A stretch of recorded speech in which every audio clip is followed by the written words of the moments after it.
Assalamualaikum warahmatullahi wabarakatuh. Berjumpa kembali dengan saya Ustadz Abdul dan masih tetap di channel SD Muhati. SD Muhati, cerdas, Qurani dan berprestasi. Apa kabarnya hari ini anak-anakku? Semoga kalian selalu diberi kesehatan dan selalu dalam lindungan Allah Subhanahu wa taala.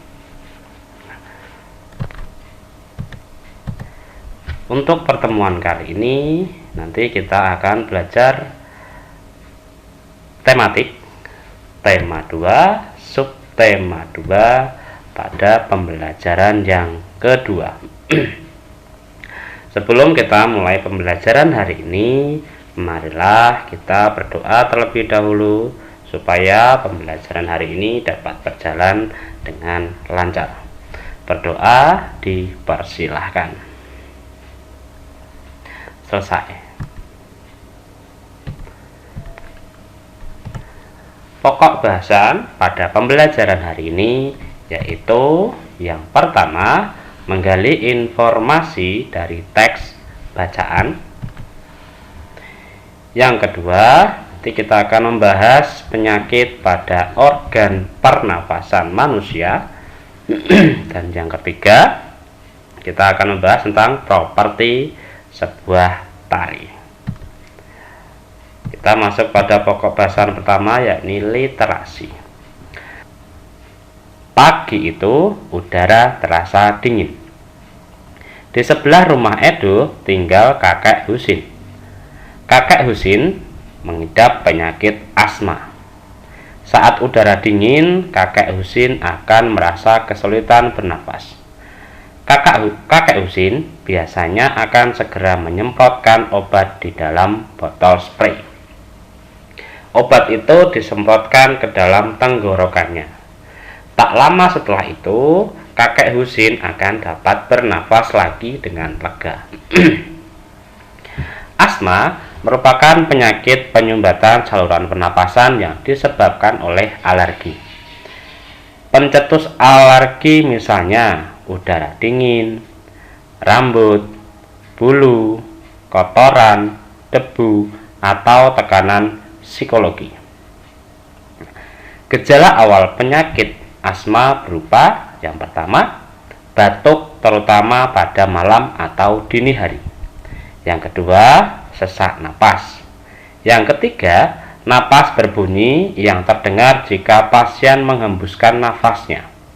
Yang keempat, rasa berat di dada. Dan yang terakhir adalah dahak sulit keluar. Dalam perkembangannya, pasien berpenyakit asma dapat mengalami gejala berat. Gejala berat adalah keadaan gawat darurat yang mengancam jiwa. Gejala berat asma meliputi yang pertama, serangan batuk hebat. Yang kedua, sesak napas yang berat. Yang ketiga, napas tersengal-sengal. Yang keempat, sianosis, yaitu kulit kebiruan yang dimulai dari sekitar mulut. Yang kelima, sulit tidur. Posisi tidur yang nyaman adalah dalam keadaan duduk. Dan yang terakhir, hilangnya kesadaran atau kesadarannya mulai menurun. Nah, itu literasi hari ini. Nanti kalian silahkan cari informasi berdasarkan teks yang Ustadz bacakan tadi dengan cara menjawab pertanyaan di bawah ini. Nomor 1, apa penyebab penyakit asma? Nomor 2, apa yang terjadi pada organ pernapasan penderita penyakit asma? Yang ketiga, apa gejala awal penyakit asma? Yang keempat, bagaimana kondisi pasien asma yang mengalami gejala berat? Yang kelima, mengapa pasien asma yang mengalami gejala berat harus segera mendapatkan perawatan? Yang keenam, bagaimana posisi tidur terbaik bagi pasien asma yang mengalami gejala berat? Dan yang ketujuh, adakah anggota keluargamu atau di sekitarmu yang menderita asma? Jika ada, siapa namanya? Oke. Nah, Nanti jawabannya kalian tulis pada buku tulis kalian, gitu ya. Selanjutnya kita akan membahas penyakit pernapasan pada manusia, yaitu salah satunya bronkitis. Apa itu bronkitis? Bronkitis adalah infeksi pada saluran pernapasan, utama dari paru-paru atau bronkus, yang menyebabkan terjadinya peradangan atau inflasi pada saluran tersebut. Penyebab paling umum adalah kebiasaan merokok. Tiap hisapan rokok berpotensi merusak bulu-bulu kecil dalam paru-paru yang disebut silia.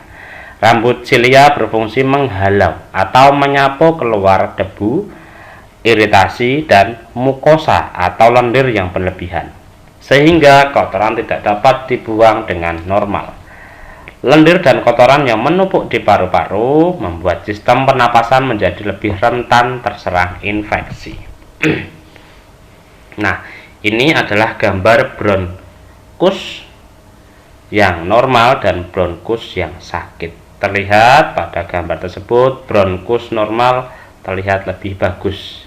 Nah, sedangkan bronkus yang sakit dia terlihat lebih kecil salurannya, ya, salurannya menyempit. Gejala awal bronkitis. Yang pertama, batuk disertai lendir kuning. Yang kedua adalah sesak napas. Yang ketiga, hidung tersumbat. Yang keempat, sakit pada dada, dan yang kelima, kelelahan. Terakhir adalah demam ringan. Nah, gejala beratnya: 1. Batuk parah tidak sembuh selama 3 minggu. Demam selama lebih dari 3 hari, dan yang terakhir batuk berdahak yang diikuti darah.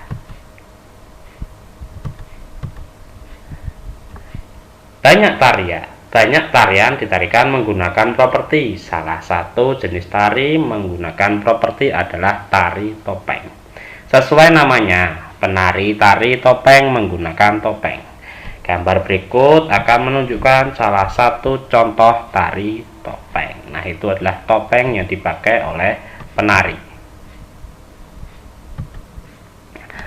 Pada gambar sedang menarikan tari klono topeng. Ini adalah salah satu contoh tari yang menggunakan topeng atau tari topeng. Contoh tari. Ini ada tari piring, di mana propertinya menggunakan piring. Yang ini adalah tari rangok ayak. Propertinya menggunakan rebana. Nah, itu tadi anak-anak pemaparan materi hari ini. Sekarang tugas kalian di rumah. Tugas yang kedua adalah diskusikan jawaban pertanyaan-pertanyaan berikut dalam kelompokmu. Karena kalian belajar di rumah, silahkan didiskusikan dengan orang tua atau kakak atau saudara. Kemudian diskusikan jawaban kelompokmu dengan kelompok-kelompok yang lain di dalam kelasmu. Nah, apa yang dimaksud dengan properti tari? Yang kedua, benda apa yang dapat digunakan menjadi properti tari? Yang ketiga, apa dasar pemilihan suatu benda digunakan sebagai properti tari? Dan yang terakhir, apa fungsi properti tari? Oke, nah itu tadi pembelajaran hari ini.